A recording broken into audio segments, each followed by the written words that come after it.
ஒருத்தன் அதிர்ஷ்டத்த ரொம்ப நம்பி தன்னோட வாழ்க்கையில் அதிர்ஷ்டங்கிறது எப்படா கிடைக்கும், எப்படா நம்மளும் பெரிய ஆள் ஆவோம் அப்படின்னு நினச்சிக்கிட்டே இருக்கான். அப்போ ரோட்டில் நடந்து வேலையை முடிச்சுட்டு நடந்து போயிட்டு இருக்கும்போது அவன் காலுக்கிட்ட ஒரு ஓட்டை காயின் ஒன்று கிடைக்குது.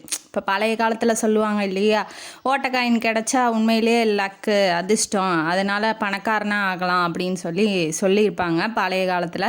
அதனால் இவன் அதை யோசித்து என்ன பண்ணுறான், அப்பா நமக்கு கிடச்சிருச்சு, நம்ம எப்படியும் பணக்காரனாக ஆயிடுவோம், இந்த காயின் மட்டும் நம்மள்ட்ட இருந்தால் நம்ம கோடீஸ்வரங்க தான் அப்படின்னு சொல்லிட்டு தன்னோட கோட் பேக்கெட்டுக்குள்ளே போட்டுக்கிட்டு வீட்டுக்கு போகிறான். வீட்டுக்கு போனோன்னா தன்னோட வேலைகள்லாம் எப்போதும் போல் தொடர்ந்து செஞ்சுக்கிட்டு இருக்கான். டெய்லி என்ன பண்ணுவான்னா, கோட் பாக்கெட்டில் அந்த காயின் இருக்கா அப்படின்னு சொல்லி தொட்டு பார்த்துக்கிட்டே இருப்பான். ஏன்னா அவனுக்கு இப்போ ப்ரமோஷன் கிடைக்கிது, வேலையில் நல்ல சம்பளம் கொடுத்துட்டாங்க, ஓரளவுக்கு பணக்காரனாக ஆக ஆரம்பிக்கிறான், கையில் பணப்புழக்கம் ஏற்படுது.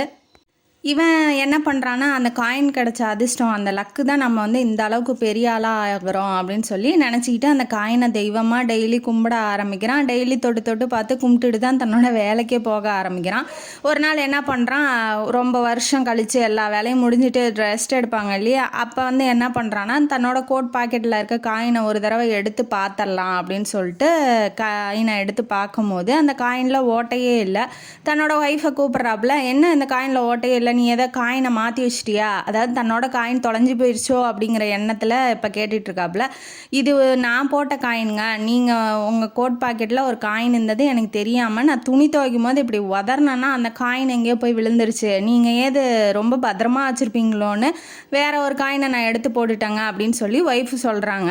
இது எப்போ நடந்துச்சுங்கும் போது, நீங்கள் கோட்டு ஃபஸ்ட்டு போட்டுக்கிட்டு அந்த காயினை போட்டிங்க இல்லையா, அந்த காயின் வந்த அன்னைக்கே தொலைஞ்சிருச்சுங்க அப்படின்னு சொல்லி சொன்னோன்னே தான் இவருக்கு என்ன உரைக்குது அப்படின்னா, அப்போ நம்ம பண்ண தன்னம்பிக்கையினாலையும் நம்ம பண்ண உழைப்புனாலையும் தான் நம்ம முன்னேறி இருக்கோமே ஒழிஞ்சு அந்த காயினால் நமக்கு எதுவுமே கிடைக்கல. ஏன்னா வந்த அன்னைக்கு அது தொலைஞ்சிருச்சு இல்லையா, இவர் வச்ச நம்பிக்கையினால், இவர் மேலே வச்ச நம்பிக்கையினால தான் இந்த அளவுக்கு பெரிய ஆளாக வந்திருக்காரு.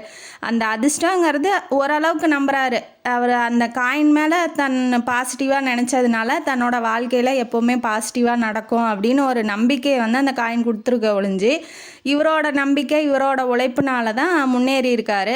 அதே மாதிரி தான் இந்த கதையிலேருந்து நமக்கு என்ன தெரியுது அப்படின்னா, வாழ்க்கையில் அதிர்ஷ்டங்கிறது நம்ம நம்புறதுல தான் இருக்குது. அடுத்தவங்க இதை செஞ்சால் அதிர்ஷ்டம், அதை செஞ்சால் அதிர்ஷ்டம் அப்படிங்கிறதுனாலலாம் எதுவுமே மாறப்போகிறது கிடையாது. தொடர்ந்து உழைச்சிக்கிட்டே இருங்க, தன்னம்பிக்கையோடு இருங்க, கண்டிப்பாக ஒரு நாள் உங்களுக்கு வெற்றி அமையும் அப்படிங்கிறது இந்த காணொலி மூலமாக நான் சொல்லிக்கிறேன். இந்த கதையும் காணொலி உங்களுக்கு பிடிச்சிருந்தா லைக் பண்ணுங்கள், ஷேர் பண்ணுங்கள், சப்ஸ்கிரைப் பண்ணுங்கள், கமெண்ட் பாக்ஸில் கமெண்ட் பண்ணுங்கள். நன்றி மக்களே.